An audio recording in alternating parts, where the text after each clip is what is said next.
$50 billion lie. America's dams are about to fail. The sirens were already wailing when the river broke its banks. Streetlights flickered, garages filled in minutes, and a man on a porch watched his mailbox float past like driftwood. Upstream, an earthen wall was giving way, quietly at first, then with a roar that sounded like gravel in a blender. People ran without shoes. They weren't told the dam might fail. They learned it when the water arrived. To understand why a 100-year-old wall can turn a town into a lake in one afternoon, we need to step back. The cost to fix this problem is known. The lie is how we keep pretending it isn't there. The hidden threat, scale, cost, and consequences. There's a number officials don't like to say out loud. It sits in reports and budget notes, creeping upward each year. In round terms, $50 billion. That's the ballpark cost to stabilize America's most problematic dams, the ones regulators call high hazard, meaning if they fail, people die. We argue about roads and bridges, while these walls hold back towns on faith and silt. What nobody knew at the time of our opening scene, or pretended not to, was how many of these structures were built for a different climate, a different century, and very different storms. Many of them were poured, packed, and set when rotary phones were new. Time does its quiet work.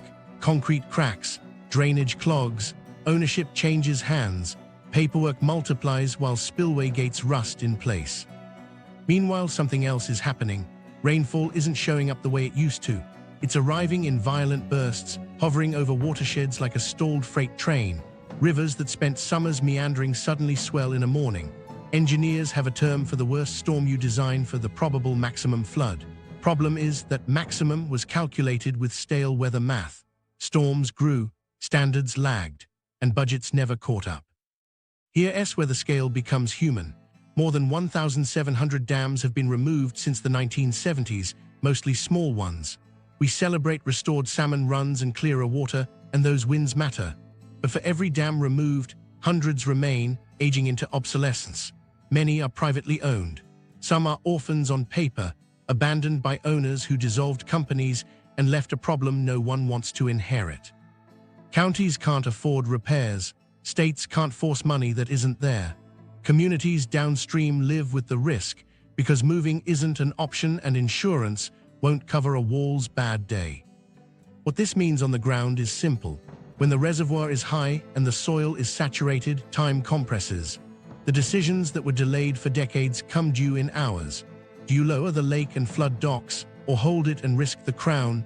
Do you trust the embankment that was built with local sand, uncompacted, because compaction wasn't the practice in the 1920s? These aren't theoretical debates. They're made by a small crew at 3 a.m., watching numbers tick upward on a screen that doesn't blink. The lie sits between the price tag and the promise. We tell people downstream the dam is inspected. It is. We tell them it met the standards when it was built. It did. We imply that means it's safe. That's where the promise drifts into fantasy. Safety isn't a certificate, it's a margin. And margins shrink when storms intensify and maintenance slides. Inspections find the same deficiencies again and again. Spillway too small, seepage noted, erosion near the toe. Monitor, mitigate. Plan. Meanwhile, the lake freezes, thaws, and rises.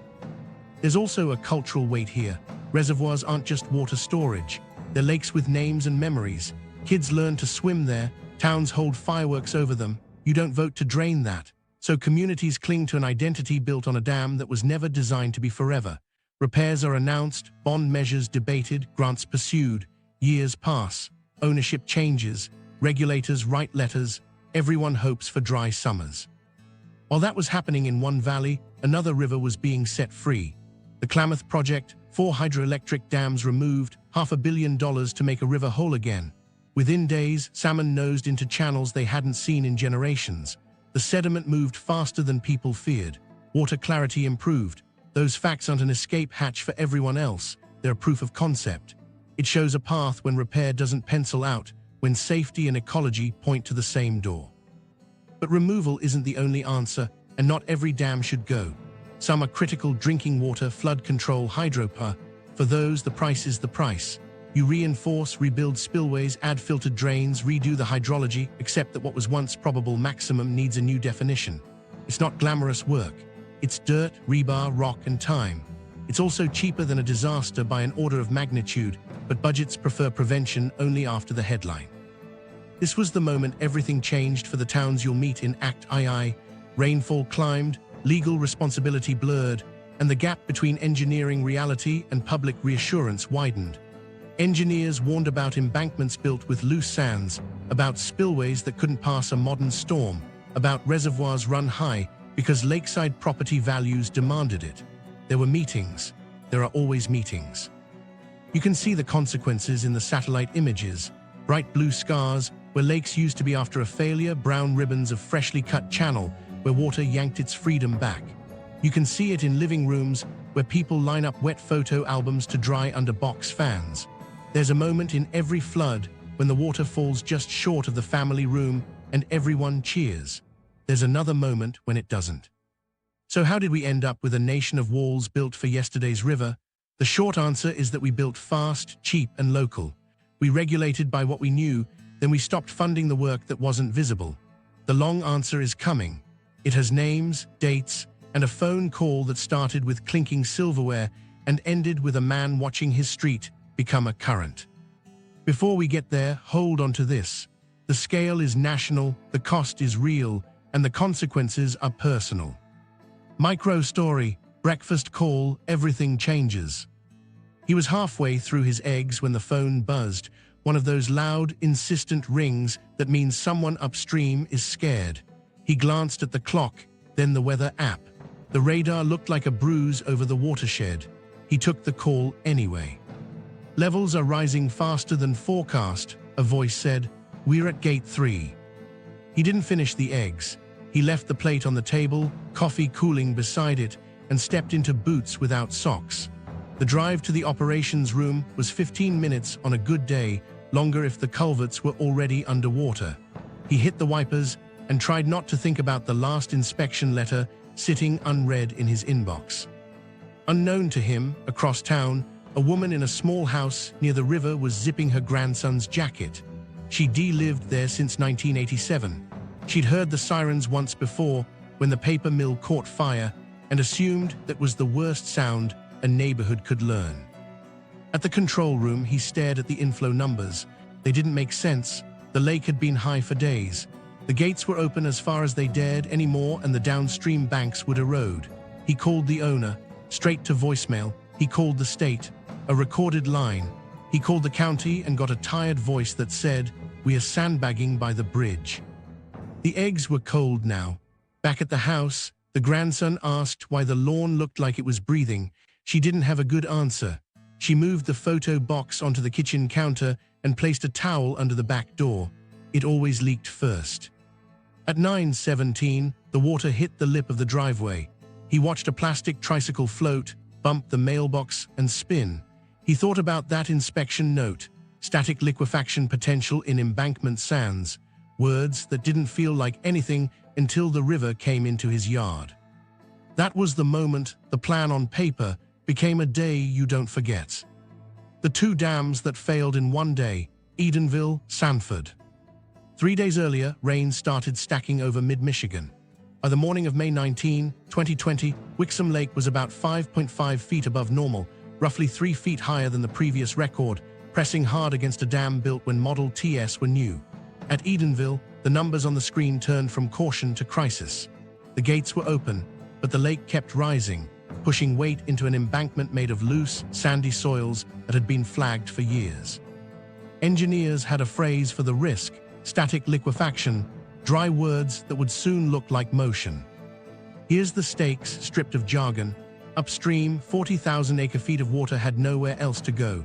Downstream were neighborhoods, schools, and a hospital that had practiced for tornadoes, not a wall of water. The dam had already lost its federal hydropower license in 2018 for safety problems, including a spillway too small to pass a modern flood. Oversight shifted to the state. The structure stayed the same. So did the weather forecasts, until they didn't.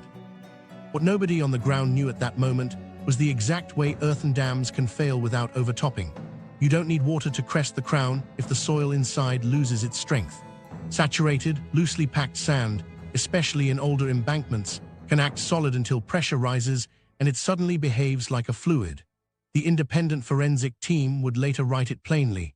The Edenville embankment failed due to static liquefaction under record-high reservoir levels.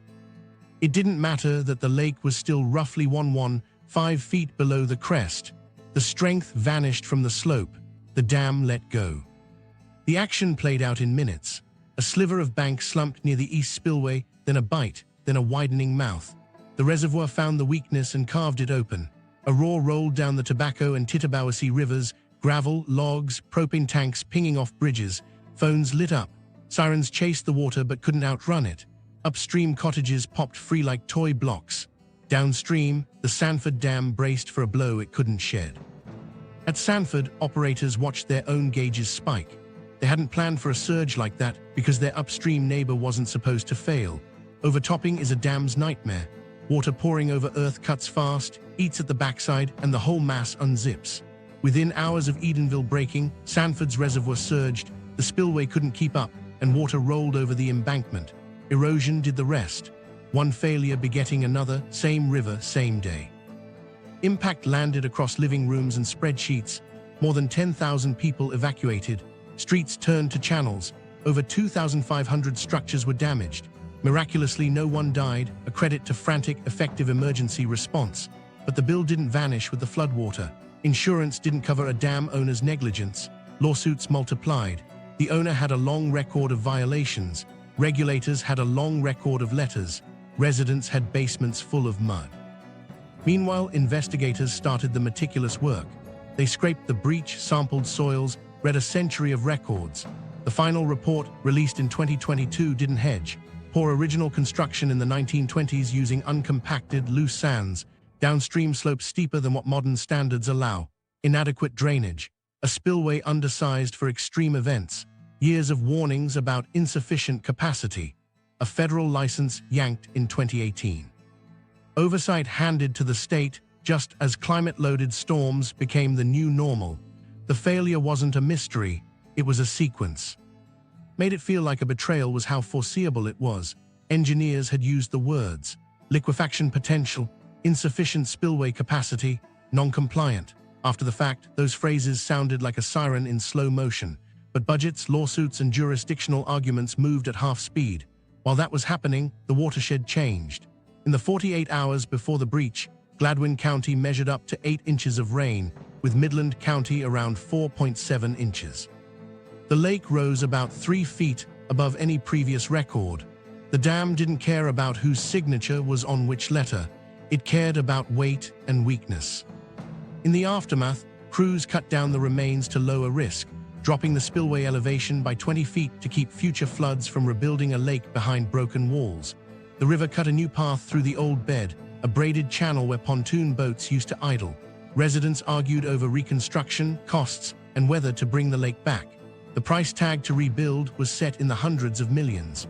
The state committed funds. Homeowners faced assessments. Some wanted water views again. Some wanted a free river. Everyone agreed on one thing: they didn't want another night like that. From a distance, the Edenville, Sanford Day looks like a case study. Up close, it's a neighbor knocking at 2 a.m., a sheriff yelling from a loudspeaker, a box of photos carried above a current that wasn't supposed to be there. It's also a mirror. Thousands of dams share the same birth era, similar materials, similar paperwork trails. Many sit in a climate that now throws rare storms twice in a decade. The lesson isn't abstract. If a dam is built with loose sands, if spillways lag the storms they'll face, if oversight drifts while ownership plays cape away, the physics will find the weakest seam. That's the story of 2 failures in one day, one physical, one institutional, and the people who stood between them and got wet anyway. Anatomy of a collapse, soil, slopes, and a silent trigger. Understand why Edenville failed below the crest. You have to step inside the embankment, into a material that looks solid until the moment it stops behaving like one. Earthen dams are not concrete monoliths. They're layered hills engineered to hold water. At Edenville, the hill was built in the 1920s with local sands placed loose, not compacted to modern standards, then faced with slopes steeper than what today's guidance would allow. That choice set the stage for a quiet kind of failure.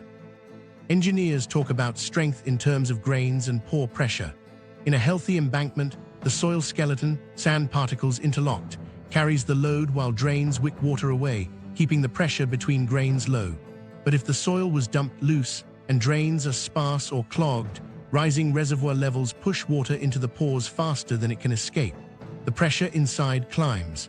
The grains feel lighter to each other. The soil's sheer strength, the thing that keeps a slope from sliding, drops without any crack on the surface. That's the silent trigger. Static liquefaction sounds like jargon until you watch a slope move in slow motion. Unlike earthquake liquefaction, which shakes sands loose, static liquefaction happens under steady load. The reservoir rises, the water saturates the embankment, and the loose sand structure collapses under its own weight. The change is internal. From the outside, you might see dampness, a bulge, a faint slump near a spillway. Inside, the effective stress falls off a cliff. The soil transforms from solid-like to fluid-like, and the slope can fail catastrophically even when the waterline is below the top. At Edenville, the independent forensic team traced the failure plane through a zone of loose, saturated sands in the east embankment. Laboratory tests on retrieved samples showed the kind of behavior you'd expect from uncompacted materials: contractive response under load, meaning they want to squeeze and generate pore pressure when stressed. Pair that with steep downstream slopes and limited drainage, and you get a brittle system. It holds until it doesn't. Meanwhile, geometry mattered. Steeper slopes increase the driving force trying to pull a mass downhill. Modern dams typically flatten downstream faces or add buttresses to improve stability, and they install chimney drains, vertical, well-graded filters that intercept seepage and relieve pressure. Edenville's vintage design lacked those defenses in critical places. The spillway capacity problem made it worse by forcing operators to ride the reservoir high, keeping the embankment under sustained load through wet seasons. Every inch of water added weight to a structure with thin margins. Here's where climate sneaks into the soil. Extreme rainfall isn't just volume, it's rate. When inflow spikes quickly, reservoir elevation can rise faster than pore pressures can dissipate. Think of the embankment like a sponge with a slow valve. You pour water on top in a rush. The inside stays pressurized longer. That lag is dangerous for loose sands because undrained loading, taking load without time to bleed pressure, pushes them toward that fluid-like state.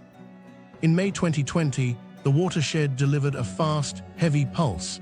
The embankment didn't have the drainage to relax. And then there's the zone near hydraulic structures.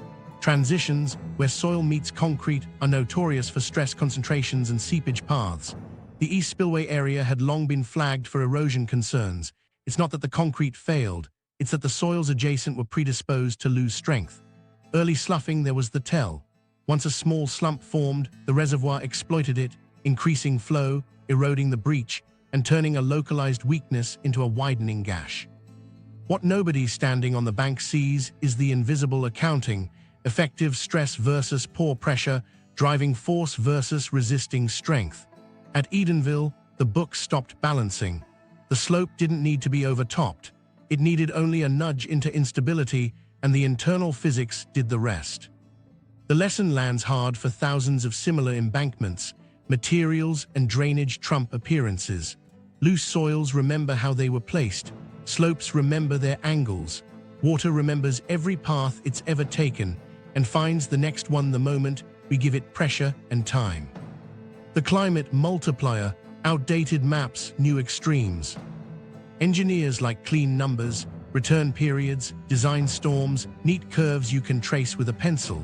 But the storms stopped obeying the curves. The maps on the wall, those rainbow floodplains with tidy edges, were drawn for a climate that no longer shows up. In too many control rooms, operators are flying with instruments calibrated to yesterday. To understand how that happens, it helps to decode two phrases with outsized power: probable maximum precipitation and probable maximum flood. For decades, those were treated like ceilings, a safe upper bound. You size spillways to pass the PMF, you anchor emergency plans to that limit, and you sleep a little easier. But the ceiling was built from historical rain records that missed the shift we're now living. Warmer air holds more water. Storms park longer over watersheds. The heaviest hour gets heavier. That's not a political statement. It's a thing you can measure in gauges. While that was happening in the atmosphere, something quieter happened in the filing cabinets. FEMA's flood maps, the documents that tell a homeowner if they're in or out of the zone, lagged behind reality. Revising them takes years. Data is expensive. Local politics push back because a new map means new rules, higher insurance, and angry town halls. So the maps underestimate risk. People build and rebuild where water now goes. And when a dam sits upstream of that paper certainty, the false precision gets dangerous. Here's where it touches dams directly. If a structure was designed to pass a 100-year storm plus some safety factor, but the 100-year has quietly become the 20-year, the margin is gone. If the PMF was modeled from old storm catalogs and short-duration bursts now dump more water than those catalogs imagined, the spillway is too small before the rain starts. Operators end up choosing between sending damaging flows downstream on purpose or risking a load their embankment can't handle. That's not negligence. That's a system built on outdated inputs. From their perspective, it feels like the target moved mid-shot. Owners point to the inspection certificates. Many states require periodic reviews, and agencies do flag deficiencies. But the hydrology underlying those reviews often uses NOAA atlases and PMP studies slow to incorporate the newest extremes. When updates arrive, they can be startling. Rainfall intensities bumped up, design storms fatter, hydrographs steeper. Recomputing a dam's PMF can transform a previously compliant spillway into a liability overnight. The price tag changes with a spreadsheet. Meanwhile, insurance and emergency planning assume a floodplain that stops at a line. Ask anyone who watched water push past the line in a night if that line felt real. The mismatch feeds complacency. If your house is out, you don't buy flood insurance. If your town's critical road sits just beyond the shaded area, you don't elevate it. Then the river redraws the map in brown water and everyone acts surprised. Dams amplify that surprise. A reservoir smooths some floods, yes, but when capacity is eaten by sediment and gates are old, the smoothing gives way to a surge. What nobody knew at the time of many past designs, because they couldn't, was how a warmer baseline reshapes extremes. The frequency of heavy rainfalls that once sat at the fringes is increasing in many regions. Even without invoking numbers, you can see the pattern in headlines. Record loses meaning when it's replaced every other year. A dam designed for yesterday's record is an invitation to stress tests you didn't order. There's another layer, sediment. Reservoirs trap it. Over decades, many lose storage. That means less buffer before a storm and higher heads pressing on old spillways. Combine that with inflows peaking faster, and you've got a hydrologic 1-2 punch. Less room, more rush. At the gatehouse, that shows up as narrower choices and shorter windows. So what do you do when the maps lie by omission? Some states are revising standards, requiring re-evaluation under updated rainfall. Some owners voluntarily recompute their PMFs, then apply for spillway upgrades. Others pursue a different path entirely, decommission, remove, restore. Where removal pencils out, where the dam's purpose is gone, where safety risks loom, where downstream communities face mounting floods, the climate multiplier actually strengthens the case. A free river spreads energy across a floodplain instead of concentrating it behind a wall. While that's happening on policy paper, the people downstream still need a plan. Managed retreat enters the conversation here. It's not defeat, it's triage. In some valleys, the rational answer is to move what can move, elevate what must stay, and stop promising that a century-old dam will do a job it was never built for under storms it never met. Pairing removals with buyouts and relocations keeps the river from becoming an adversary every spring. Here's the hard part. Admitting that the old numbers are wrong doesn't win elections. It obligates budgets. It forces choices about which dams to save, which to lower, and which to let go. But pretending the climate hasn't shifted is its own choice, and we've seen where that road goes. Sirens, wet photo albums, and after-action reports that all read the same. The truth isn't complicated. The inputs changed. The maps lag. The storms got sharper. A system designed for gentler pulses is now standing in front of sharper blows. Updating the math won't stop the rain. It will keep us from lying to ourselves about what the walls can actually hold. The ownership trap. Who pays, who decides, who's liable? From their perspective, it looked simple on paper. A dam has an owner, the owner maintains it, the state inspects it, and if something goes wrong, insurance steps in. In practice, the chain snaps at the weakest link, often the name on a deed that exists more as a mailing address than a balance sheet. Start with the lineup. Most US dams aren't federal marvels, they're local artifacts. Many are privately owned, utilities, irrigation districts, homeowner associations, even individuals who inherited a wall with a view. Some belong to dissolved companies. In those cases, the owner is a shell, a PO box, or a bankruptcy file. Meanwhile, regulators, federal for hydropower under FERC, state agencies for the rest, can issue orders and fines, but they can't print money for repairs. So the letters keep coming, deficiency noted, upgrade required. The response is slower. We're reviewing options, funds pending, ownership in transition. While that was happening at Edenville, Oversight itself moved. FERC pulled the hydropower license in 2018 over safety violations, shifting authority to the state. Same dam, same risks, new referee. That handoff didn't fix the spillway or compact the embankment sands. It just changed who wrote the next letter. When the wall failed, residents looked for a responsible party and found a maze. An owner with a long paper trail of violations, 2 levels of regulators with documented warnings, and no simple way to turn blame into a check. Here's the stakes for communities downstream. Liability after a collapse is a legal thicket. Plaintiffs sue the owner, sometimes the prior owner, sometimes public agencies, arguing negligence or failure to enforce. Owners point to extreme weather, act of God clauses, or claim compliance with standards as built. Insurers often carve out dam failure from coverage, especially when negligence is alleged. Homeowners discover their policies exclude flood damages. FEMA aid helps, but it's not a reset button. Years pass in court while basements grow mold. There's another trap, perverse incentives around reservoirs as amenities. A lake boosts property values, HOA dues, tax bases. That money doesn't automatically flow to maintenance.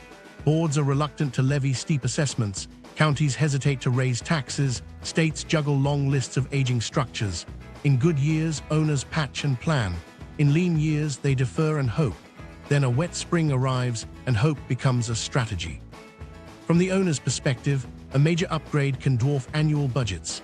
A rerun of spillway capacity under updated hydrology might demand tens of millions. Banks don't love lending against a liability with no revenue stream. Public grants exist, but they're competitive, slow, and often require matched dollars. Some owners try to sell, buyers do the math and walk. So the asset becomes a hot potato no one wants to catch. Meanwhile, jurisdictions overlap. Counties handle emergency plans. States handle safety certificates. Federal agencies manage flood maps and disaster aid. Tribes, environmental groups, and downstream municipalities all have stakes. Decision-making turns into a calendar of meetings without a lever to pull. One entity can order lower lake levels for safety. Another screams about lost recreation and property values. Lawsuits fly when gates open too much, and lawsuits fly when they don't open enough. Operators become referees in a game with moving lines.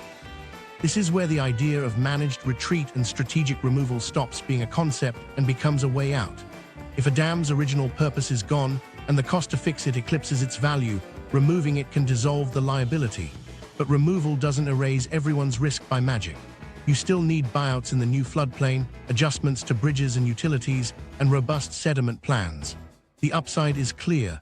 Once the wall is gone, so is the single point of catastrophic failure.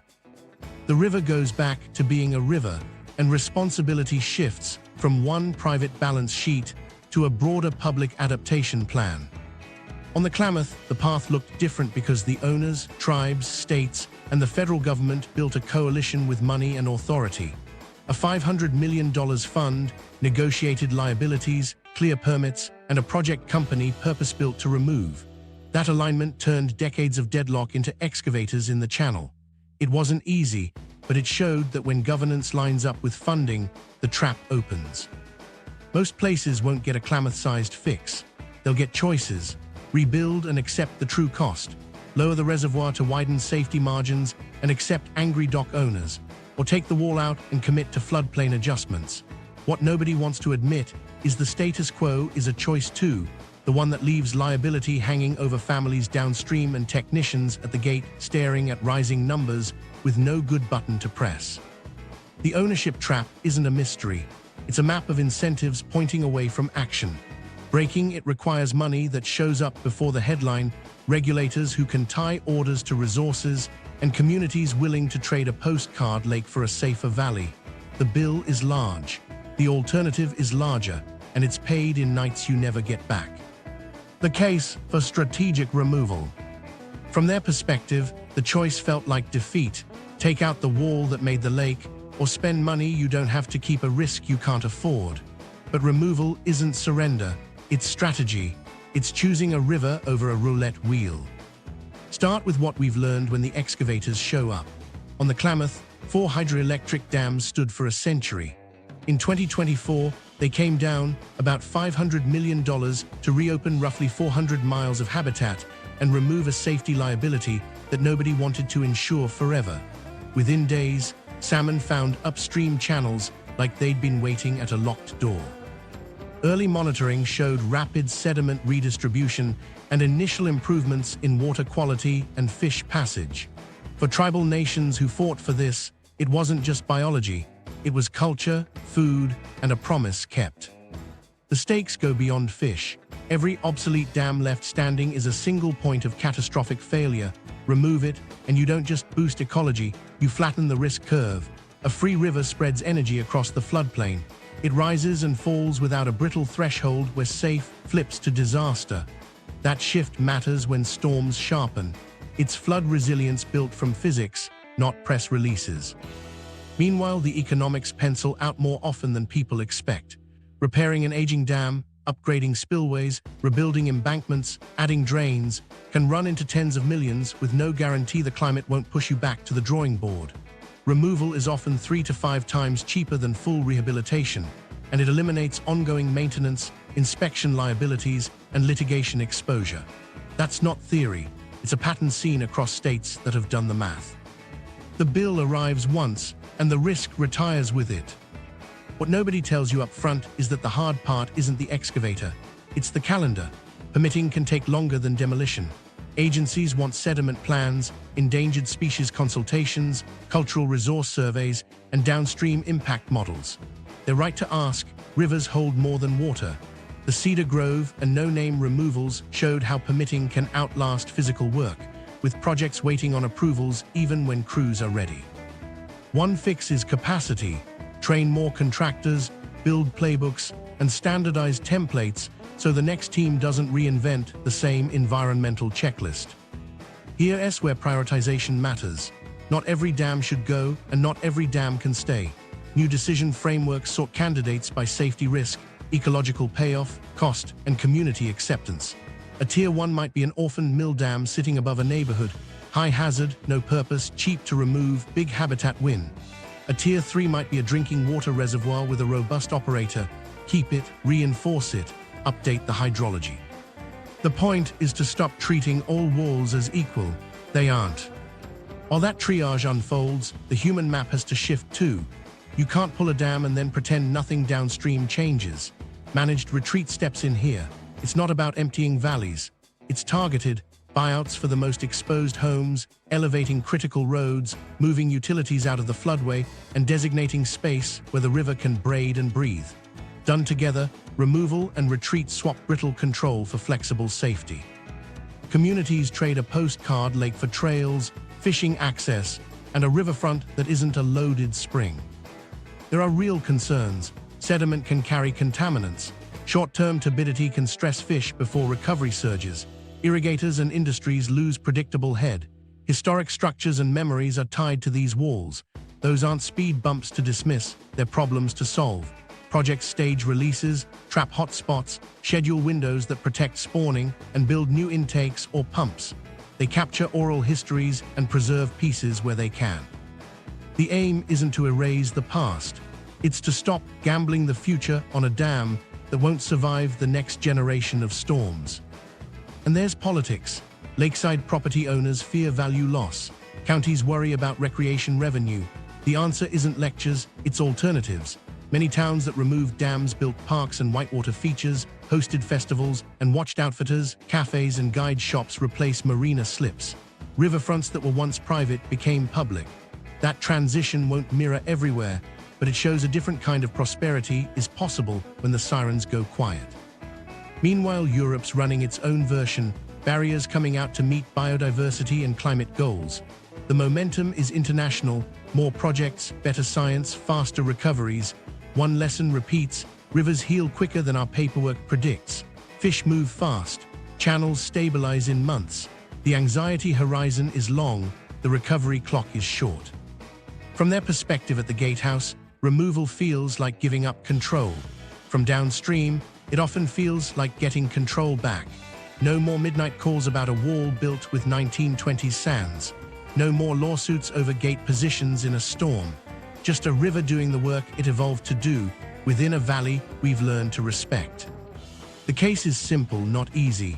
Where purpose is gone, where risk is high, where repair is a money pit, take it out, restore the floodplain, and move what must move. Where purpose is essential, pay the real price and harden for a wetter century. Anything else is pretending the spreadsheet will hold when the rain says otherwise. The Klamath breakthrough when a river comes back. From their perspective in the basin, it started as a promise on paper and turned into excavators in the channel. 4 hydroelectric dams, a century of concrete, and a river that had been throttled into reservoirs with warm, stagnant summers. In 2024, the Klamath threshold finally moved. The price tag was big, about $500 million, but so was the coalition, tribes, states, the federal government, and the utility that agreed to let go. Here's the stakes without the romance.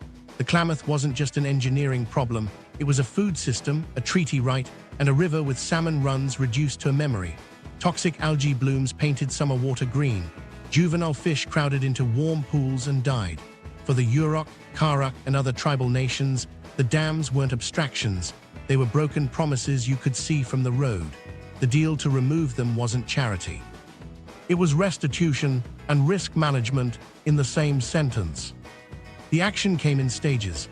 Drawdowns lowered reservoirs that had been postcards for decades, revealing stumps, old channels, and thick shelves of sediment people feared would smother everything downstream. Crews notched spillways, breached embankments, and let gravity do most of the work. The first pulse of stored silt rolled out in chocolate water, days of turbidity that made skeptics shake their heads. Then the river got busy. A few storms later, sand and silt moved, bars formed, pools carved. Within days of the last barrier going, salmon nosed past the old dam sites like they'd been waiting at a locked door. What nobody expected, at least not on that timeline, was how fast living things would answer. Early counts showed thousands of Chinook moving upstream within the first migration window. Tributaries that had been cut off for lifetimes sounded different, riffles over gravel instead of wind over still water. Water quality markers started to shift. Algae's summer grip loosened as flow and temperature regimes normalized. The map of habitat changed from boxes to lines. Meanwhile, the human map shifted too. Towns that had marketed lakes reoriented toward a river. Outfitters scouted rapids that hadn't existed in generations. Some lakeside property owners grieved the loss. Their docks were stranded in grass.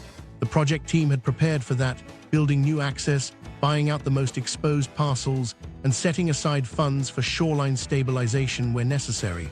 It didn't make everyone happy. It did make the valley safer. The impact wasn't just ecological.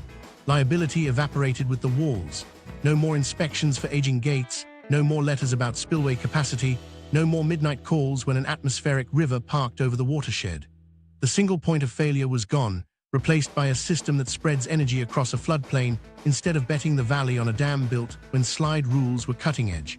For emergency managers, that meant fewer black swan nights and more predictable high water. Here's where it connects to the broader playbook. The Klamath wasn't magic, it was logistics and governance. A project company set up to hold the permits, manage contracts, and shield parties from open-ended liability kept the train on the tracks. Regulatory reviews were still heavy, but agencies coordinated. Sediment risk was mapped and staged. Tribal science teams monitored fish response in real time. When a snag hit, the coalition had enough authority and money to adjust without stalling for years. There were complications. Short-term turbidity stressed some reaches. Access roads needed reinforcement. Cultural sites had to be surveyed and protected as the reservoirs dropped. None of it derailed the arc. The short-term dips were the price of long-term function, and the function returned faster than the paperwork predicted. Fish don't wait for executive summaries. From their perspective at gates across the country, the Klamath reads like a counter-argument to fatalism. Not every basin has that alignment. Not every dam is a candidate. But the principles scale, where purpose is obsolete, where risk is high, where ecological payoff is real, removal is more than a gesture. It's a safety project wearing a restoration jersey. The detail that lingers is small. A biologist standing knee-deep in a riffle that didn't exist a month earlier holds up a handful of gravel and smiles because it's the right size for spawning. It's a human moment tucked inside a billion gallons finally moving as a river again. For communities staring at brittle walls and sharper storms, the Klamath isn't a legend. It's a map with the route highlighted. Managed retreat meets river restoration. From their perspective, moving a house off a floodplain sounded like surrender. You don't box up birthdays and take them uphill because a map changed color. But retreat isn't about giving up. It's about not pretending the river will keep its promise to stay put when we've already broken ours by narrowing its room. Managed retreat is the quiet half of river restoration, the part that makes the ecological wind stick and turns a safety plan into a life plan. Here's the stakes. When a dam comes out or a reservoir is drawn down for safety, water spreads its energy across old corridors. That's the point. Floodplains are shock absorbers. But if we've built living rooms into those shock absorbers, the river has two choices: smash the house or take back a path. Managed retreat offers a third option: move what can move, harden what must stay, and design the valley so high water has somewhere to go that isn't a child's bedroom. The action looks smaller than the policy papers suggest. It's a letter that offers a voluntary buyout at pre-disaster value. It's a meeting where a family circles items in a house they'll never see in that spot again. It's a crew disconnecting utilities and a flatbed rolling past neighbors who wave with a mix of relief and grief. In a week, a lot is grass. In a summer, willow stakes root along a new side channel. By fall, water that once stacked behind a failing wall braids through a corridor that can flex. Meanwhile, something else is happening upstream of paperwork. Wherever removal pencils out, retreat completes the safety arc. Without it, you're just trading one brittle edge, the dam crest, for another, the backdoor threshold.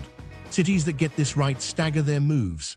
First, they prioritize the most at-risk parcels, the lowest foundations, the homes with repetitive losses, the businesses that can reopen out of harm's way. Then they pull critical infrastructure, pump stations, transformers, fiber trunks, out of the floodway so emergency nights don't go dark. What nobody tells new councils is that retreat can be an economic plan. The lots you clear don't become wastelands. They become parks, flood meadows, ball fields that handle occasional soakings without becoming a headline. The tax base shifts from waterfront premiums to district stability, fewer disaster payouts, lower emergency overtime, insurance markets that don't abandon entire zip codes. Outfitters, cafes, and trailheads follow restored rivers the way marinas followed reservoirs. It's not the same economy, but it's not a void either. From their perspective in permitting offices, the word retreat triggers lawsuits. So call it what it is: voluntary, phased relocation tied to opportunities. FEMA buyouts, state resiliency funds, conservation partnerships, and even private philanthropy fill gaps. The trick is speed and dignity. If you make families wait years for an offer, they'll rebuild in place because waiting is another kind of cost. If you lowball, you'll get stalemates. If you separate buyouts from a visible future, parks, trails, restored channels, you'll get anger. When the future is tangible, people can point and say, "We moved for that." Here's where dam removal and retreat lock together. On a timeline, you stage them. Before you notch the embankment, you've already closed on the handful of properties that would take the first pulse on the chin. You've rerouted the utility crossing that would be left hanging in a scour hole. You've elevated the one road emergency crews need when the river spreads. Then you let the river breathe. The first high water tests the plan. If you did it right, the night is loud, but the sirens are fewer and the morning is mostly cleanup, not rescue. There are real complications. Sediment pulses can shift channels toward places you hope to keep dry. That's why adaptive management matters. You monitor and nudge, install a log jam here, dig a pilot channel there, accepting that a living river won't follow a blueprint like a storm drain. Cultural sites emerge as reservoirs drop. You protect them in place or move them with care. People who can't or won't move need options: elevations, floodproofing, or, at minimum, clear, honest risk maps that don't mince probability. Meanwhile, Europe's version is showing that retreat plus restoration scales. Val de Loire farms set back levees to give the river room and watched flood heights drop.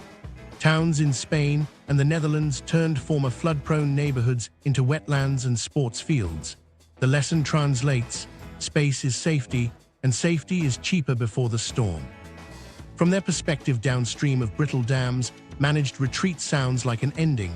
Done right, it's a re-beginning. The school still stands, but on a knoll. The cafe serves the same coffee, now beside a trail. The river rises, the meadow fills, the photos stay dry.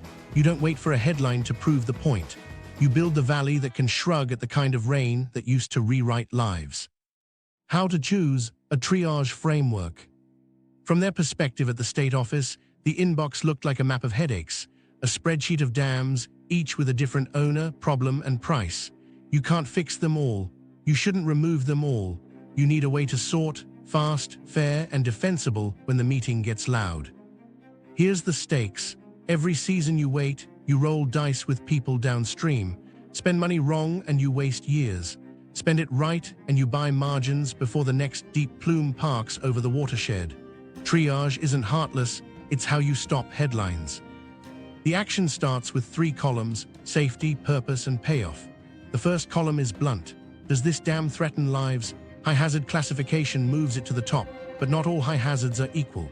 You dig deeper: age, material, known deficiencies, hydrology under new rainfall, and what the independent inspections actually say. Earthen embankment built in the 192s with loose sands and steep slopes. Mark it red. Spillway undersized against updated probable maximum flood. Redder. History of non-compliance, ownership in limbo, and emergency drawdowns common. That's not a project, that's a countdown. The second column asks why the dam exists. Drinking water, flood control, hydropower with grid value, those get weight. A mill pond with no present use, an HOA amenity, a defunct industrial intake, lower weight. Purpose isn't sacred by default. If a dam's function can be replaced, wells for water supply, pumps for irrigation, levee setbacks for flood mitigation, you note that because removals get cheaper when alternatives are clear. The third column is payoff, both ecological and social. If taking a dam out reconnects miles of habitat, cools a river, and reduces downstream flood peaks, you count it. If fixing one keeps a hospital dry and a town supplied in a drought, you count that too. The framework doesn't treat fish and families as trade-offs. It looks for projects where safety and ecology point the same direction. Meanwhile, you layer in feasibility. Money isn't infinite. Permitting can stall good ideas, so you build tiers. Tier 1, urgent and feasible, high hazard, no essential purpose, removal or critical fix doable in 2 to 3 years with available funds. Tier 2, meaningful risk or value but more complex, important purpose or thorny permits, longer runway, still worth lining up. Tier 3, low risk or high cost for little gain, monitor, plan, don't spend scarce dollars there first. What nobody knew when they started these lists was how much community acceptance can swing a rank. You can have a textbook Tier 1 on paper and a tier impossible in a town hall. That's why modern frameworks add a social score, tribal rights, cultural ties, property value impacts, and whether the community sees the river as neighbor or threat. If a dam's removal restores treaty fisheries or heals a long-standing harm, the social benefit climbs. If a lake is a town's identity, you don't ignore that. You plan more engagement, more alternatives, more visible futures. Here's where climate adjustments enter the math. Every candidate gets rerun through updated rainfall and flood projections. If the 100-year became the 20-year in that basin, your risk score shifts. If sediment ate half the reservoir's storage, your buffer score drops. If downstream development has crept into the floodway, your consequence score spikes. The framework isn't static. It's a living sheet you update as the water and the valley change. From their perspective in California, a multi-criteria tool did exactly this: safety, feasibility, ecological return, and acceptance, flagging candidates like Cape Horn Dam for removal while steering investment toward reinforcing others. The point wasn't to produce a trophy chart. It was to walk into a funding meeting with a story backed by numbers. This one first, here's why, here's the plan, here, who benefits, here, who must be heard. While that was happening, capacity became a fourth column. You can't assign Tier 1 to a dozen projects if you only have 3 crews who know how to stage sediment or build a chimney drain. So the framework includes workforce. Do we have contractors, designers, and regulators who have done this at this scale? If not, you add train and team to the budget, pairing straightforward removals with apprenticeships so the next round moves faster. Then you write the playbooks. For removals, sediment characterization, phased drawdowns, fish windows, cultural resource protocols, buyout sequences, and contingency triggers for real-time flow. For reinforcements, spillway expansions, slope flattening, chimney drains, instrumentation, and operating curves that reflect new hydrology. Each project gets a clear finish line: risk reduced to target, liability retired, river function improved, or critical service secured. The impact of doing triage this way ripples. It turns late-night sirens into scheduled closures. It replaces monitor and pray with fund and build.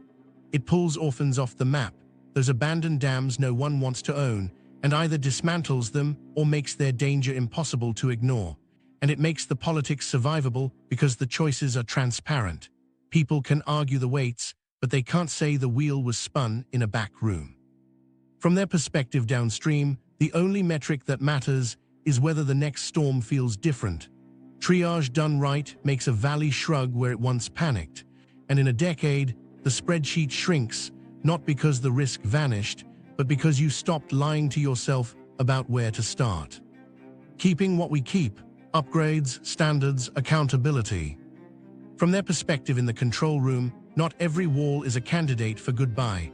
Some dams are lifelines: drinking water, flood control, hydropower that steadies the grid in a heat wave. Keeping those means telling the truth about what it costs and what it takes. You don't save them with optimism.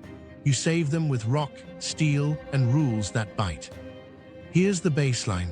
Any dam we keep gets rerun against the climate it serves now, not the one it was born into. That starts with hydrology.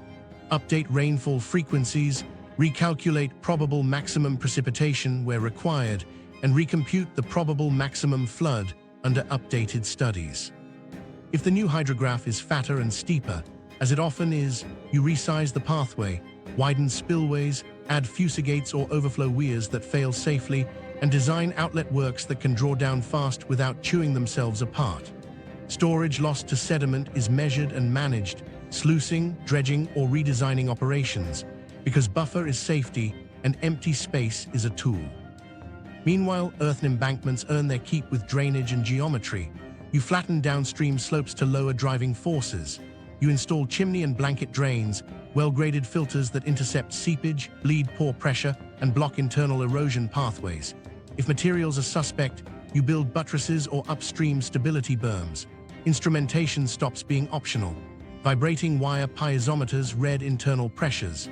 Inclinometers watch for movement. Automated gate sensors and weather-linked inflow forecasts feed dashboards that alarm before a 3 a.m. surprise. What nobody wants to pay for, but must, is redundancy. Single points of failure get company.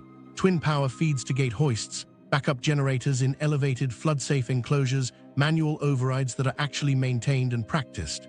Access roads that don't wash out in the first hour. Communications that don't depend on one cell tower in the wrong valley. It sounds like belt and suspenders engineering because it is, and in a sharper climate, it's the difference between a tense night and a headline. Standards have to catch up and then laid. Agencies move from meets as built to meets as needed. That means periodic, independent safety reviews with authority, not courtesy, multidisciplinary teams that include geotechnical, hydrologic, structural, and operations voices, plus downstream emergency managers who live with the consequences. Findings aren't suggestions. They carry deadlines, and the deadlines come with levers. Grant eligibility tied to progress, operating restrictions if fixes lag, and, in extreme cases, enforced drawdowns until the risk is addressed. Accountability isn't just for owners, it's for maps and models too. FEMA floodplains get accelerated updates in dam-affected valleys, with interim advisories when rainfall realities jump ahead of cartography. States adopt risk-informed classifications that blend probability with consequence, so an intermediate hazard dam above a hospital doesn't skate by on a technicality. Operating rules shift from calendar-based to forecast-informed, pre-release windows triggered by ensemble predictions, with transparent criteria that balance upstream property impacts and downstream safety without turning every storm into a lawsuit. From their perspective in the town hall, money decides whether these promises live, so funding stacks early and often. Dedicated dam safety funds at the state level, firewalled from raids, cover investigations, design, and a share of construction. Federal programs match when projects reduce national disaster risk. Low-interest loans and bonds bridge the gap for public owners. Private owners seeking to keep critical dams post financial assurance, letters of credit or insurance instruments, so upgrades aren't good intentions on letterhead. Where communities benefit directly, assessments are real but fair, paired with visible work so payers see progress, not studies. Workforce is the quiet constraint. You can't flatten slopes if there aren't crews who know chimney drains from fashion drains. States invest in training, pairing universities, tribes, and contractors to build a pipeline of field-tested geotechs, hydrologists, and operators. Standardized specs and template designs shorten timelines without cutting corners. After-action reports from every upgrade and near-miss feed a shared library, not a drawer, what worked, what failed, what to watch next time. Transparency keeps the social license intact. Owners publish plain-language risk summaries, what the dam does, what could go wrong, the current safety status, and the calendar for fixes. Siren tests are scheduled and publicized. Evacuation routes assigned on actual roads, not just PDFs. Twice a year, operators run tabletop drills with downstream schools, hospitals, and businesses. When storms line up, status boards go live with gate positions, inflows, and expected releases, so rumors don't fill the gap. There's also a boundary we don't cross anymore. If updated analysis shows a dam can't be made acceptably safe without heroic, perpetual measures, keep converts to transition. That's not failure, that's integrity. You post operating restrictions, accelerate design for either decommissioning or major reconstruction, and you stop promising a margin that math won't deliver. Meanwhile, metrics make progress visible.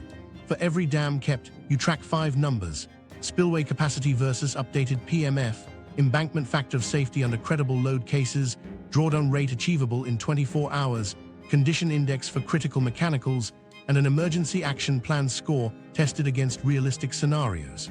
If any slip, funding and oversight ratchet automatically, no waiting for the next biennial cycle to discover a quiet drift. From their perspective downstream, upgrades, standards, and accountability are only as good as the night they're tested. The point of keeping what we keep is simple. On the wettest hour of the worst day, the wall holds, the plan works, and the river stays a river, loud, high, but not vindictive. And when the sun comes up, nobody's drying photos on the porch. Downstream readiness, sirens, maps, and a way out. From their perspective on a Tuesday, readiness looked like noise. Siren tests at noon, kids covering ears on the playground, a few eye rolls at the diner. Then the sky goes heavy, phones ping, and everyone wishes the noise were louder. Here's the stakes. When the numbers jump in a control room, downstream has minutes, maybe hours. Readiness isn't a binder. It's a choreography, alerts, routes, thresholds, that gets people from bedrooms to high ground without guesswork. That choreography fails if it relies on maps that lie or plans written for a milder river. The action starts with thresholds you can explain, not jargon, plain language triggers. If inflow crosses X and the reservoir sits above Y for Z hours, sirens sound. If gate reliability drops, texts go out. The criteria are public, posted in the lobby of the library and at the bait shop. Operators don't debate the call at 2 a.m., the threshold makes it for them. Downstream, residents know what the whale means, not maybe, but move. Meanwhile, maps stop pretending they're borders. Floodplains get 2 versions, the regulatory line and the operational envelope, that shows where water actually went in the last decade's ugly hours. The envelope is posted like a weather map, shaded streets, landmarks, and the 3 walking routes that stay dry longest. Those routes aren't PDFs. They're signs on poles, arrows on pavement, footbridges over ditches that always swallow shortcuts. Schools rehearse on foot, not just on paper, so buses aren't a single point of failure. What nobody knew until they tried to evacuate at night is how fast phones go dumb. Cell towers flood, power flickers. So the plan backstops tech with analog, rotary sirens at stations, hand-cranked air horns in patrol cars, volunteers with vests and door-knock lists. Neighborhood captains keep clipboards, who's mobility impaired, who needs oxygen, who has a basement rental no one has on a roster. Twice a year, they walk their blocks and update the names. Pride takes a back seat to a headcount that saves time. From their perspective at the hospital, readiness is redundancy. Generators sit high, fuel tanks anchored, intake screens protected against debris rafts. Staff carry go bags. Ambulance routes are mapped with flood detours and practiced. Pharmacies pre-stage meds at shelters. The EOC set on a ridge, not in a basement, runs on dual feeds and satellite backup. When the dam operator's dashboard turns orange, the EOC's wall lights to the same color. No delay, no translation. Sirens alone don't move feet. Messengers do. The most effective nights often hinge on people who already have trust. Pastors, PTA heads, a beloved coach, they're on the alert tree. When the text comes, they call 3 others and say the words out loud. We're going now. The message carries through accents and suspicions that don't recognize agency letterhead. It sounds small until 100 households hear a familiar voice and grab their bags. Here's the hard fix. Make shelters the point, not the afterthought. Stock them before the storm, not during. Cots, chargers, kid corners, pet crates, and a table for medications managed by a nurse who knows a nebulizer from a nebulous line item. Signs from the highway to the door are big enough to read in rain at 30 miles an hour. Check-in is fast, wristbands, not clipboards, and multilingual.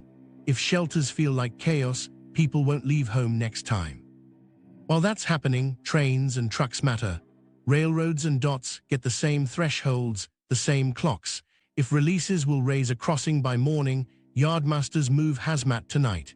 If a bridge is in the operational envelope, dot crews pre-stage barricades. That prevents the worst sentence in any after-action report. We didn't think water would reach there. And then you practice failure. 1 drill a year assumes the siren tower doesn't spin, the text vendor stalls, the gate sticks at 60%. Operators switch to manual, deputies switch to bullhorns, and a backup shelter opens across town. If the drill feels awkward, that's the point.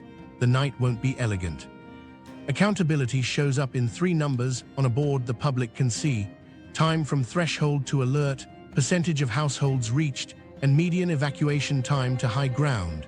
If those slip, leaders answer with fixes, not speeches. The next storm won't grade on a curve. Downstream readiness isn't a promise that no one gets wet.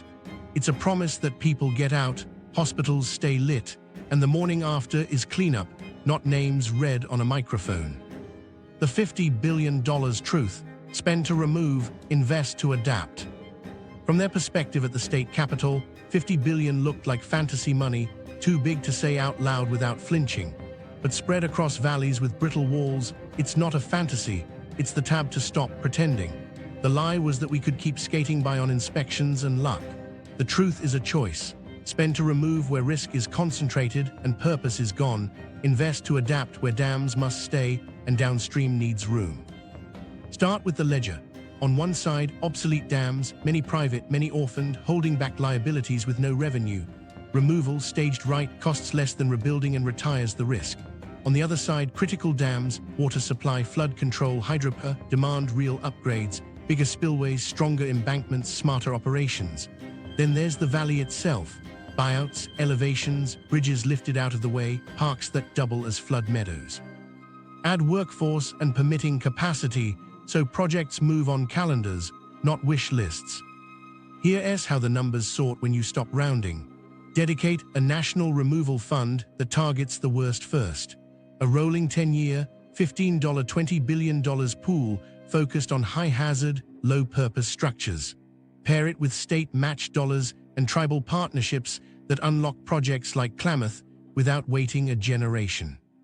Each removal eliminates perpetual inspections, emergency drawdowns, lawsuits over gate positions, and the midnight roulette of a wall built with 192 sands. Meanwhile, commit another $25 billion to the dams we keep. This isn't polishing railings. It's hardening, spillway expansions to pass updated floods, chimney drains and buttresses for embankments with suspect soils, redundant power and controls, real-time instrumentation, and forecast-informed operations. It's dredging where storage loss has eaten safety margins, and reoperating where empty space can be the difference between a tense night and a disaster declaration. Then budget what makes the whole system honest: $8 billion for downstream adaptation, voluntary buyouts at fair value for the most exposed homes, elevations for the ones that can't move, utility relocations out of the floodway, evacuation bridges, signed routes, shelters that function like hospitals light, parks and floodplain restorations that trade insurance payouts for weekend revenue. Skeptics will ask where the money comes from. It's the same place disaster aid comes from: before the storm instead of after. Federal hazard mitigation grants, infrastructure bills, carbon-free electricity funds that recognize safe hydropower's value when it's truly safe, and state resilience bonds that voters can see on the ground.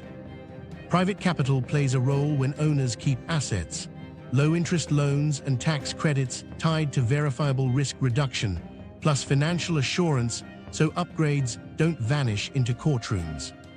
What nobody loves but everyone understands is sequencing.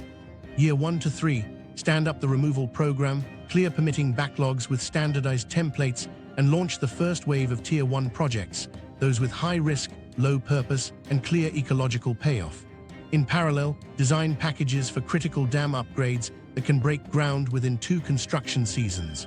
Begin targeted buyouts where removals will change flood behavior fastest. Year 4 to 7, scale. Train crews, certify contractors, and push design-build teams that can handle sediment staging, fish windows, and cultural protections without stopping for every new wrinkle. Publish scorecards: dams removed, miles reconnected, spillway capacity added, households moved from harm's way, median evacuation times cut. When the numbers drift, shift funds. Triage is only fair if it's alive to new data. Year 8 to 10, finish the first tranche and lock in operations. The kept dams run with new curves and sensors. The removed dams are meadows, riffles, and trails. The buyout lots are parkland that soaked a spring flood with no headlines. The workforce pipeline is permanent. Apprentices who learned on the first set now lead the next. The libraries of after-action reports are public, searchable, and blunt.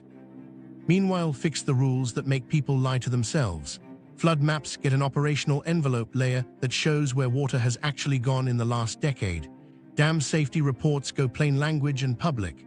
States move from meets as built to meets as needed, and tie grant eligibility to progress. FERC and state agencies coordinate handoffs with resources, not just letters. If an owner can't or won't fix a high-hazard structure, a public backstop buys, removes, and recovers costs from the asset, not the neighborhood that mopped a basement.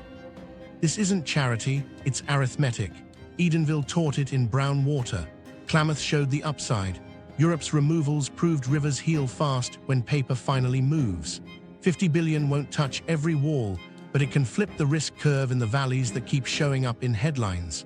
It will buy time where we can build it and take bullets out of chambers we should have emptied years ago. From their perspective downstream, the truth lands simple. Spend before the sirens, not after. Remove what's brittle and needless. Reinforce what's essential and honest. Give the river room and give people a way out. The rest is weather and work. After the reservoir, a town rediscovers its river. From their perspective, the lake had been the town's mirror, flat, photogenic, predictable. When the drawdown notices went out, people joked about selling their docks as patio furniture. Then the shoreline crept away, revealing stumps and old fence posts, and the jokes stopped. Here's the stakes they felt in their kitchens. A reservoir was a calendar, summer boating, fireworks bouncing off water, ice fishing in January. When it dropped, weekends lost a script. Property values felt wobbly. The coffee shop on Main wondered if anglers would still fill stools at 5 a.m. Parents asked what to tell kids whose memories were all blue water and pontoon wakes. The action started with a muddy corridor. Crews notched the structure, drawdown tracked in inches per day, and the lake became a river with training wheels, meandering inside a wide bowl. It looked raw, then something subtle happened. The sound changed.